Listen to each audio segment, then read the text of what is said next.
How's my quad squad doing? It's the man, the myth, the legend, Quad MFT here, bringing you guys another awesome Black Ops 3 video. Quick reminder, like ratings and just overall ratings in general, so you can leave a like or a dislike. I very much so appreciate it. I'm looking for feedback on my videos a lot, so please leave one. It really does help on my channel. Let's talk more about Black Ops 3 tips for beginners. So if you guys are not a beginner, if you're not new to Call of Duty, or if you're not just looking to get better at the game, click off. If you're going to comment down below and say, oh my goodness, Quad, what were you thinking? These are the noobiest tips I've ever heard of. Yes, guys, look at the title of the video.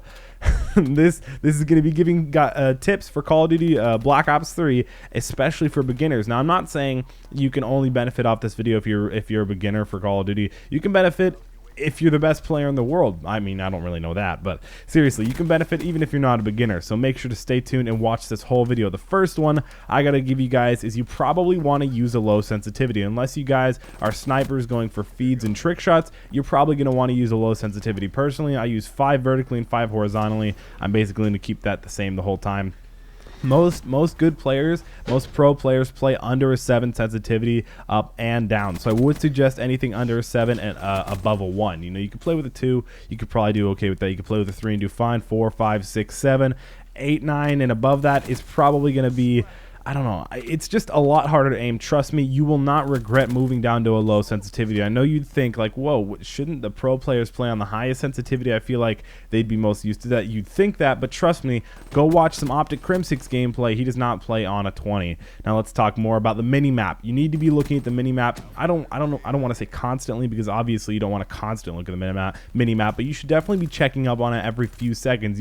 When you're open and you know nobody's going to kill you, your eyes should immediately jolt up to the upper left and look at the mini-map and see where people are. If you have a UAV up, or if you have a hater up, or a counter UAV, anything like that, or especially enemies that aren't using ghost or suppressor, look up at the mini-map quite a bit. That's how you become better, and that's how you know where the enemies are. I mean, they're not always going to be completely on the radar because they can run ghost or suppressor or just not shoot at all. Right there, I killed myself on a 16 kill streak. I felt so stupid, but seriously, look up at the mini-map a lot. The next one, I always say this in my Black Ops 3 tip videos, aim down sights around corners. Trust me, that's going to help you. Yes, literally aim down sights and have your sights up around corners. You're going to get a lot more kills and you're going to win a lot more gunfights. The next one, this one isn't really needed to always do well. You can do well playing solo, but if you play in a party and if you play with friends and you communicate a little bit and decide, you know, we're all going to use a good class setup, we're all going to call out where we see an enemy after we die or something like that, that's going to help you quite a bit. So playing in parties is always a good idea. Even if the party is with players that are all below average level, you're still going to do really well. So trust me, playing parties, whether it be friends from work, people you met online, whatever it is, playing parties on Call of Duty, you're going to make some little kids mad, and you're going to bring your KD and rank up a lot. So that's a good one. The next one is use overpowered guns. If you're trying to do really well in Call of Duty, don't use bad guns. Use ARs and use SMGs. Don't get me wrong, LMGs and shotguns and snipers are still really fun. But the M8A7, guns like that, the ICR, the VMP, those are the main guns you're going to want to use. SMGs and assault rifles, they're going to melt for you. Trust me, I'm using the M8A7 in this gameplay. You guys are going to try it out. It shoots so fast. I haven't even tried it out with rapid fire. The next one I have perk kind of tips is you probably want to use fast hands or scavenger as your secondary perk, your second perk, the green one.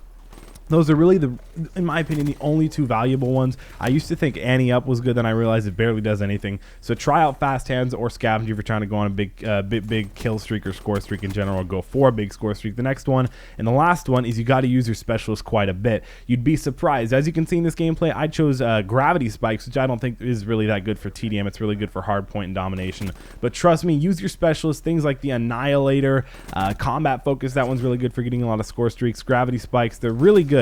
Do not neglect them. Trust me, they're good. Hopefully you guys enjoyed this video. Go out and use these tips if you guys are new to Call of Duty, or even if you're not new to Call of Duty, go ahead and use them if you hadn't thought of them before. Again, like I said in the beginning of the video, I am looking for more ratings, whether it be a like or a dislike. Of course, I like the like a little bit more. It does help me sleep better at night. Go ahead and do that. Don't forget to subscribe and join the Quad Squad. We recently just hit 67,000 subscribers. Thank you guys for that. Working our way up to 68,000. It's been Quad MFT, and I'm Audi 5000.